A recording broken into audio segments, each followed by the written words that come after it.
Day 149, Royal Kingdom, 1 Kings 7, Ecclesiastes 1-2, Psalm 5, let's begin. 1 Kings 7. Now Solomon built his own house for 13 years, and he brought it to perfection. And he built the house from the forest of Lebanon, 100 cubits in length, and 50 cubits in width, and 30 cubits in height, with 4 walkways between columns of cedar. For he had hewn the cedar trees into columns. And he clothed the entire vaulted room with panels of cedar. And it was supported by 45 columns. Now one row held 15 columns, each positioned opposite another, and looking toward one another, with equal spacing between the columns. And above the columns there were square beams equal in all things. And he made a portico of columns, 50 cubits in length and 30 cubits in width, and another portico, facing the greater portico, with columns and with crossbeams upon the columns. He also made the portico of the throne, in which is the tribunal. And he overlaid it with cedar wood, from the floor even to the summit. And in the midst of the portico, there was a small house, where he would sit in judgment, similar in workmanship. He also made a house for the daughter of Pharaoh, whom Solomon had taken as wife, of the same work and type as this portico. All was of precious stones, which had been sawed by a particular standard and measure, as much within as without, from the foundation even to the summit of the walls, and outside even to the great atrium. Now the foundations were of precious stones, great stones of 8 or 10 cubits. And above these, there were precious stones, of equal measure, which had been cut in a manner similar to boards of cedar. And the great atrium was round, with 3 rows of cut stones and 1 row of cut cedar, even as it also was in the interior atrium of the house of the Lord, and in the portico of the house. And King Solomon sent and brought Hiram of Tyre, the son of a widowed woman, from the tribe of Naphtali, whose father was a Tyrian, an artisan in brass, and full of wisdom, and understanding, and knowledge in order to form every work of brass. And when he had gone to King Solomon, he wrought all his work. And he cast 2 columns of brass. Each column was 18 cubits in height, and a line of 12 cubits encompassed both columns. Also, he made 2 heads of molten brass, which would be set upon the tops of the columns. One head was 5 cubits in height, and the other head was 5 cubits in height. And there was something like a network of chains, woven together in a wonderful manner. Both heads of the columns were cast, and 7 rows of little nets traversed one head, and 7 little nets were on the other head. And he finished the columns with 2 rows all around each network, so that these covered the heads, which were at the top, with pomegranates. And he did in like manner to the second head. Now the heads that were at the top of the columns, in the portico of 4 cubits, had been fabricated with a work of lilies. And again, there were other heads at the tops of the columns above, in accord with the measure of the column opposite the netting. And there were 200 of the pomegranates, in rows around the second head. And he stationed the 2 columns in the portico of the temple. And when he had stationed the column on the right, he called its name Jachin. Similarly, he erected the second column, and he called its name Boaz. And above the tops of the columns, he set a work in the manner of lilies. And the work of the columns was perfected. He also made a molten sea, of 10 cubits from brim to brim, rounded on all sides. Its height was 5 cubits, and a thin rope of 30 cubits wrapped it all around. And a sculpted work under the brim encircled it for 10 cubits going around the sea. There were 2 rows cast of striated sculptures. And it was standing upon 12 oxen, of which 3 were looking toward the north, and 3 toward the west, and 3 toward the south, and 3 toward the east. And the sea above was over them. And their posteriors were entirely hidden within. And the basin was the thickness of 3/12. And its brim was like the brim of a chalice, or like the outturned petal of a lily. It contained 2,000 baths. And he made 10 bases of brass, each base was 4 cubits in length, and 4 cubits in width, and 3 cubits in height. And the work itself of the bases was engraved, and there were sculptures between the junctures. And between the little crowns and the edges, there were lions, and oxen, and cherubim, and similarly in the junctures above. and under the lions and oxen were something like bands of brass hanging down. And each base had 4 wheels, with axles of brass. And at the 4 sides were something like little arms, under the cast basin, facing away from one another. Also, the mouth of the interior of the basin was at the top of the head. And what was visible outside was of 1 cubit all around, and altogether it had 1 cubit and a half. Now at the corners of the columns were diverse engravings. And the spaces between the columns were square, not round. And the 4 wheels, which were at the 4 corners of the base, were joined to one another under the base. The height of one wheel held 1 cubit and a half. Now these were the kind of wheels such as are often made for a chariot. And their axles, and spokes, and tires, and centers were all cast. And the 4 little arms, which were at each corner of a base, were cast and joined together as part of the base itself. And at the summit of the base, there was a round stand of 1/2 cubit, fabricated so that the basin could be placed upon it, having its engravings, and various sculptures of its own. He also engraved those plates, which were of brass. And at the corners were cherubim, and lions, and palm trees standing out, as if in the likeness of a man, so that they seemed not to be engraved, but placed adjacent on all sides.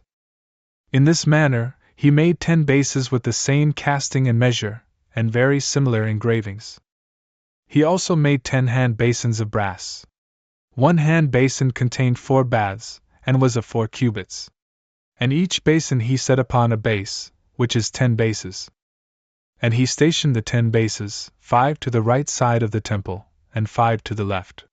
And the sea he placed to the right side of the temple, opposite the east, toward the south. Then Hiram made cooking pots, and trays, and small hooks. And he completed all the work of King Solomon in the temple of the Lord. The 2 columns, and the 2 cords of the heads over the tops of the columns, and the 2 networks which covered the 2 cords that were above the tops of the columns. And the 400 pomegranates for the 2 networks, 2 turnings of pomegranates for each network, in order to cover the cords of the heads, which were above the tops of the columns. And the 10 bases, and the 10 basins on the bases. And the 1 sea, and the 12 oxen under the sea. And the cooking pots, and the trays, and the small hooks. All of the items that Hiram made for King Solomon, for the house of the Lord, were of gold and brass. In the open regions near the Jordan, the king cast these, in the clay soil between Succoth and Zarethan. And Solomon positioned all the items. But because of its exceedingly great amount, the brass was not weighed. And Solomon made all the furniture for the house of the Lord, the altar of gold, and the table of gold, upon which the bread of the presence would be placed. And the gold lampstands 5 to the right, and 5 to the left, opposite the oracle, of pure gold, and likenesses of lily blossoms, with lamps above them, of gold, and gold tongs. And water pots, and little forks, and bowls, and little mortars, and censers, of the purest gold, and the hinges of the doors, for the interior house of the Holy of Holies and for the doors of the house of the temple, which were of gold. And Solomon perfected all the work that he was doing in the house of the Lord. And he brought in the things that his father David had sanctified, the silver, and the gold, and the vessels. And he stored these in the treasuries of the house of the Lord. Ecclesiastes 1:2. The words of Ecclesiastes, the son of David, the king of Jerusalem. Ecclesiastes said, Vanity of vanities, and all is vanity. What more does a man have from all his labor, as he labors under the sun? A generation passes away, and a generation arrives. But the earth stands forever. The sun rises and sets, it returns to its place, and from there, being born again, it circles through the south, and arcs toward the north. The Spirit continues on, illuminating everything in its circuit, and turning again in its cycle. All rivers enter into the sea, and the sea does not overflow. To the place from which the rivers go out, they return, so that they may flow again. Such things are difficult. Man is not able to explain them with words. The eye is not satisfied by seeing, nor is the ear fulfilled by hearing. What is it that has existed? The same shall exist in the future. What is it that has been done? The same shall continue to be done. There is nothing new under the sun. Neither is anyone able to say, Behold, this is new, for it has already been brought forth in the ages that were before us. There is no remembrance of the former things. Indeed, neither shall there be any record of past things in the future, for those who will exist at the very end. I, Ecclesiastes, was king of Israel at Jerusalem. And I was determined in my mind to seek and to investigate wisely, concerning all that is done under the sun. God has given this very difficult task to the sons of men, so that they may be occupied by it. I have seen all that is done under the sun, and behold, all is emptiness and an affliction of the spirit. The perverse are unwilling to be corrected, and the number of the foolish is boundless. I have spoken in my heart, saying, Behold, I have achieved greatness, and I have surpassed all the wise who were before me in Jerusalem. And my mind has contemplated many things wisely, and I have learned. And I have dedicated my heart, so that I may know prudence and doctrine, and also error and foolishness. Yet I recognize that, in these things also, there is hardship and affliction of the spirit. Because of this, with much wisdom there is also much anger. And whoever adds knowledge, also adds hardship. I said in my heart, I will go forth and overflow with delights, and I will enjoy good things. And I saw that this, too, is emptiness. Laughter, I considered an error. And to rejoicing I said, Why are you being deceived, to no purpose?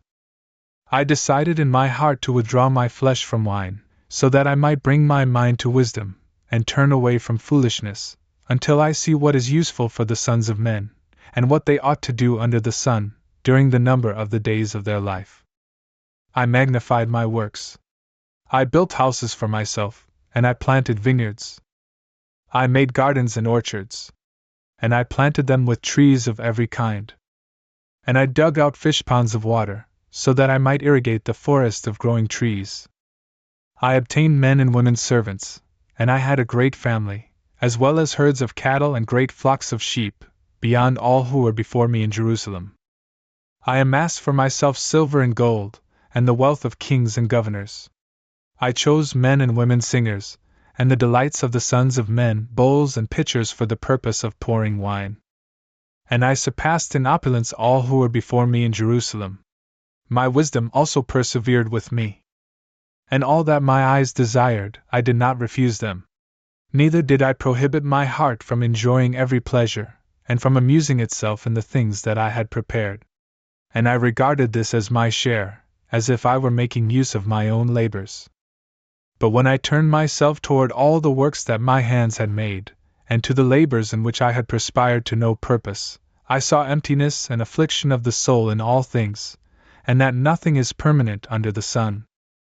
I continued on, so as to contemplate wisdom, as well as error and foolishness. What is man, I said, that he would be able to follow his Maker, the King? And I saw that wisdom surpasses foolishness, so much so that they differ as much as light from darkness. The eyes of a wise man are in his head. A foolish man walks in darkness. Yet I learned that one would pass away like the other. And I said in my heart, if the death of both the foolish and myself will be one, how does it benefit me, if I have given myself more thoroughly to the work of wisdom? And as I was speaking within my own mind, I perceived that this, too, is emptiness. For there will not be a remembrance in perpetuity of the wise, nor of the foolish. And the future times will cover everything together, with oblivion. The learned die in a manner similar to the unlearned. And because of this, my life wearied me, since I saw that everything under the sun is evil, and everything is empty and an affliction of the spirit. Again, I detested all my efforts, by which I had earnestly labored under the sun, to be taken up by an heir after me. Though I know not whether he will be wise or foolish. And yet he will have power over my labors, in which I have toiled and been anxious. And is there anything else so empty? Therefore I ceased, and my heart renounced further laboring under the sun. For when someone labors in wisdom, and doctrine, and prudence, he leaves behind what he has obtained to one who is idle. So this, too, is emptiness and a great burden. For how can a man benefit from all his labor and affliction of spirit, by which he has been tormented under the sun? All his days have been filled with sorrows and hardships, neither does he rest his mind, even in the night. And is this not emptiness? Is it not better to eat and drink, and to show his soul the good things of his labors? And this is from the hand of God. So who will feast and overflow with delights as much as I have? God has given, to the man who is good in his sight, wisdom, and knowledge, and rejoicing. But to the sinner, he has given affliction and needless worrying, so as to add, and to gather, and to deliver, to him who has pleased God. But this, too, is emptiness and a hollow worrying of the mind. Psalm 5. Unto the end. For her who pursues the inheritance. A psalm of David. O Lord, listen closely to my words. Understand my outcry. Attend to the voice of my prayer, my King and my God. For to you, I will pray. In the morning, Lord, you will hear my voice. In the morning, I will stand before you, and I will see. For you are not a God who wills iniquity. And the malicious will not dwell close to you, nor will the unjust endure before your eyes. You hate all who work iniquity. You will destroy all who speak a lie. The bloody and deceitful man, the Lord will abominate. But I am in the multitude of your mercy. I will enter your house. I will show adoration toward your holy temple in your fear. Lord, lead me in your justice. Because of my enemies, direct my way in your sight. For there is no truth in their mouth, their heart is vain. Their throat is an open sepulchre. They have acted deceitfully with their tongues. Judge them, O God. Let them fall by their own intentions, according to the multitude of their impiety, expel them. For they have provoked you, O Lord.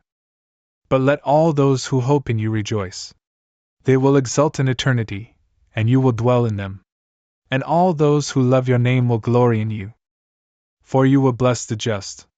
You have crowned us, O Lord, as if with the shield of your goodwill.